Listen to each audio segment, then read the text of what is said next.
This will definitely interest our friend Ken, if he can stop watching iCarly for 5 minutes. Robert's stuntman was Tony Sachere, who had just wrapped being the Stay Puft Marshmallow Man in Ghostbusters. He was the guy in the suit. I thought that was an interesting connection there. I thought that was really weird. It's like, oh, wow, okay.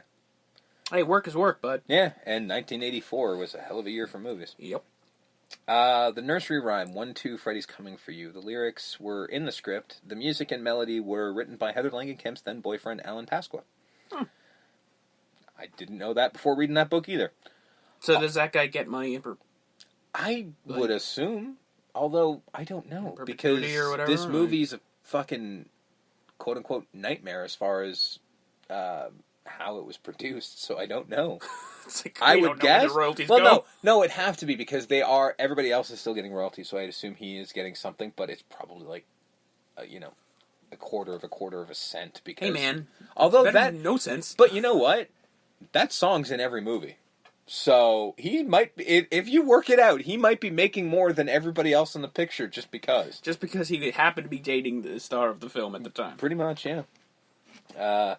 All the boiler room footage in the film was shot in the basement of the Lincoln Heights Jail in Los Angeles, which was promptly condemned right after the production because due to high levels of asbestos. So there's that. Probably so pissed. They're just like, we let these motherfuckers film here. Yeah. And then they find the asbestos. Motherfuckers. Well, I think the production would be a little more pissed off. Like, we were down there for 2 weeks. Yeah, but fuck you, my building! Okay, our health! And then just back and forth.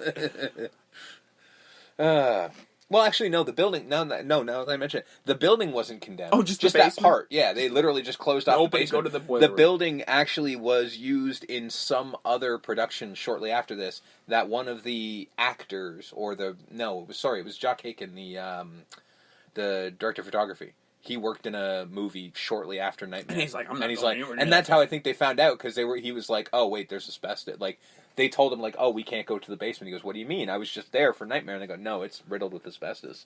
And he's like, what the fuck? What? I have to make several phone calls, excuse me. Exactly.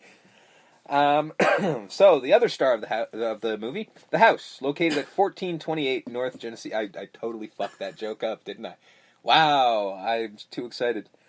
1428 North Genesee Avenue. It had fallen into foreclosure at the time of filming, which was not told to the production by the owners.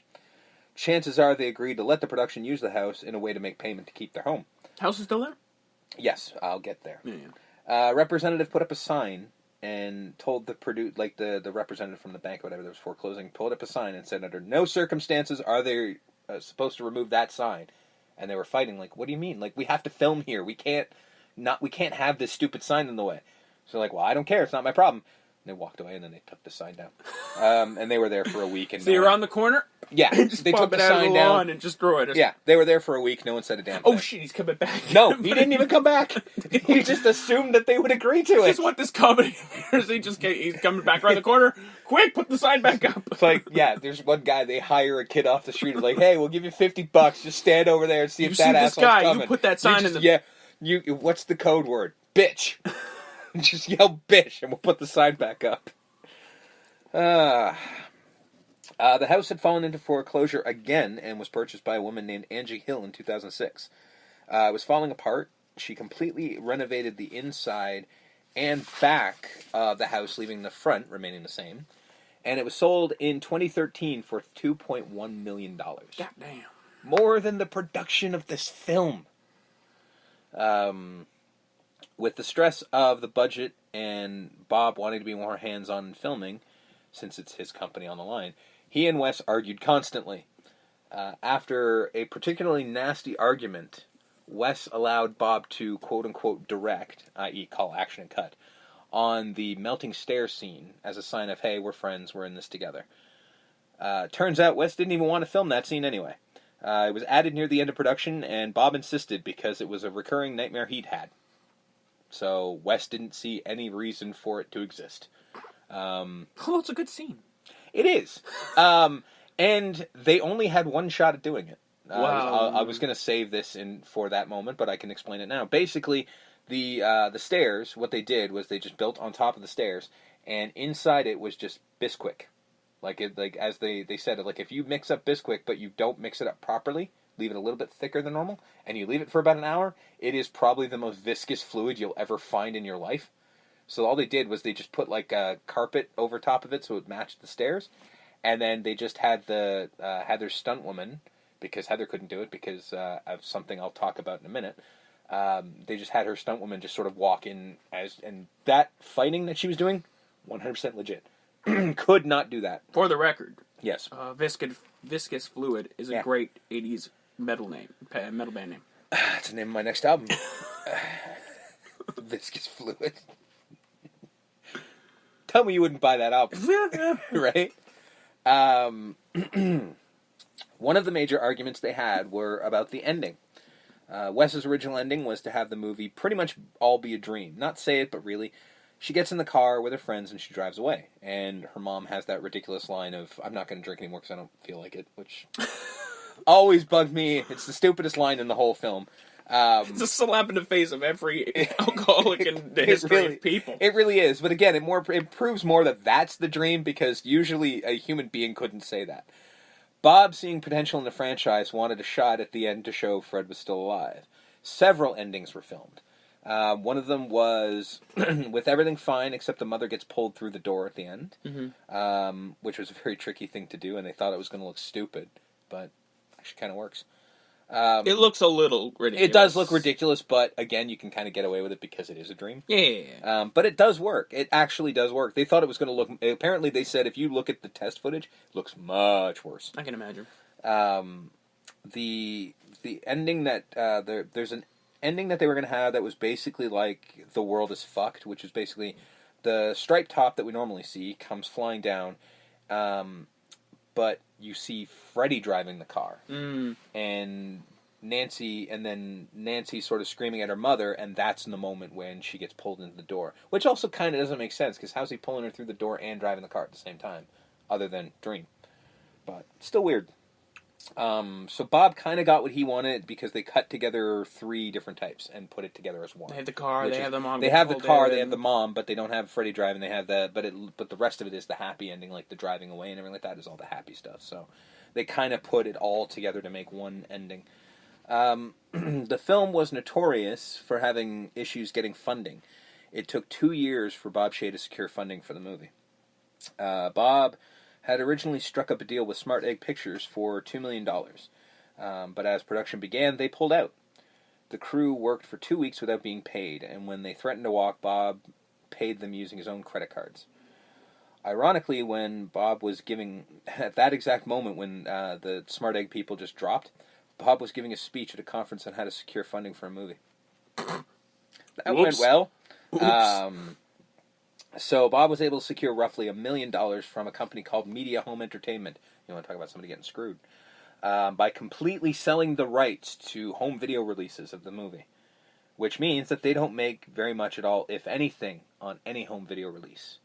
Now, could be different. I don't know how it is today. Well, when you say home video, is that like VHS or like home video is in like... Well, now definitely DVD, definitely VHS. I know that they had, and that's the thing. That's why, like, I think they restructured the deal for the rest of the films. But whatever version of home video device that existed in the 80s, including that one that was on a record, which totally existed. Laserdisc? It's called No, this is on a record. This is a thing that did not last long, called like VCS or something like that. Oh, so the HD to the Blu-ray. Yeah, kind of. It was this to the Laserdisc. Not really, because Laserdisc was a little bit later, but this was like the analog version of a Laserdisc. So it was legitimately like an actual LP record. Came in this pack, like this like case that you could not take it out of.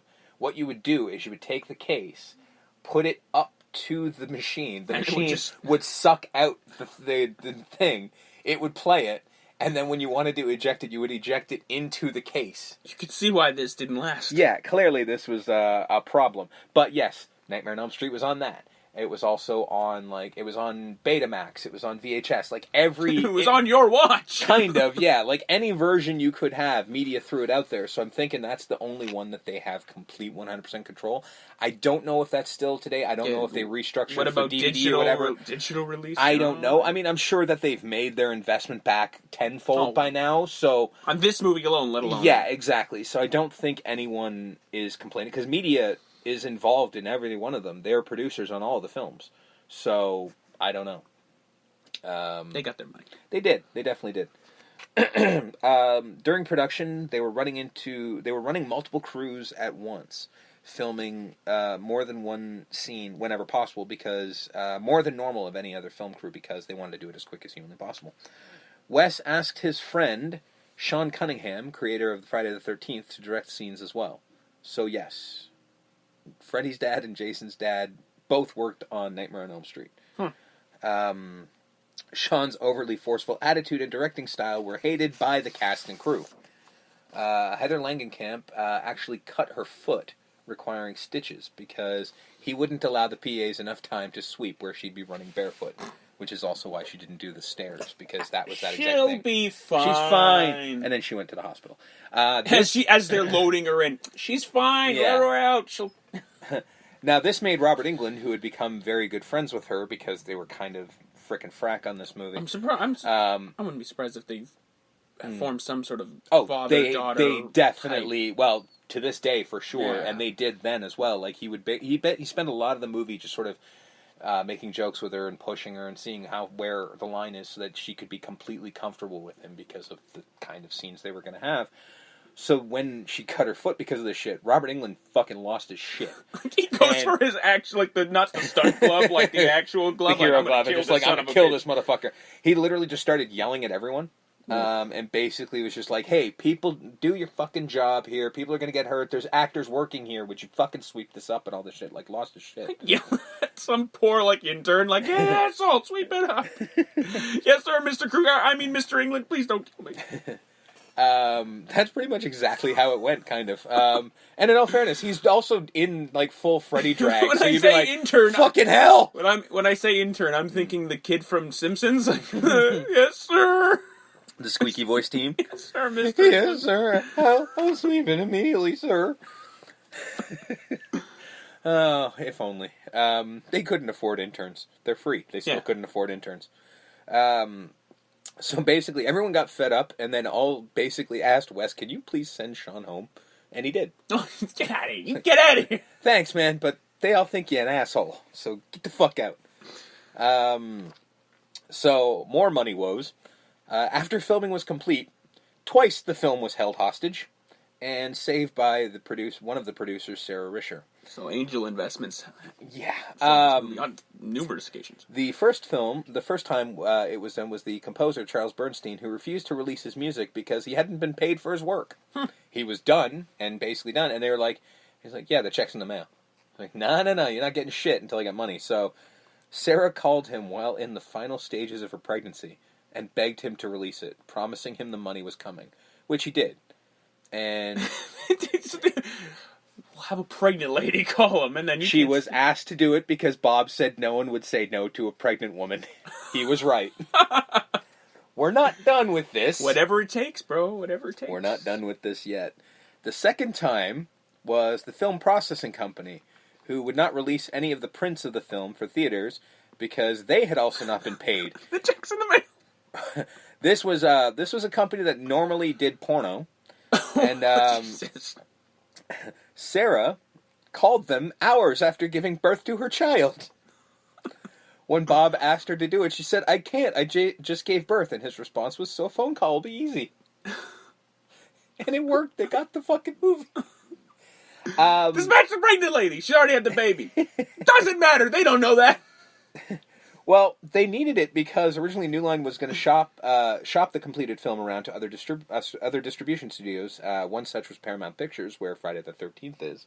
That would have been interesting. They set up a screening that had the wrong ending attached to it. Oops. So during the screening, the editor from Nightmare was editing the proper ending into the footage. So, like, basically they'd set him up with an editing reel, and he was editing it into the final reel of the film, while the movie was playing.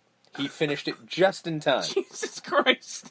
This movie was plagued from the fucking beginning. So the movie's going, he's just fucking sweating bullets, just trying to, like... just get this shit done, man. I gotta get this done. Cut to him with, like, scissors and knives. Yeah, and just, come on.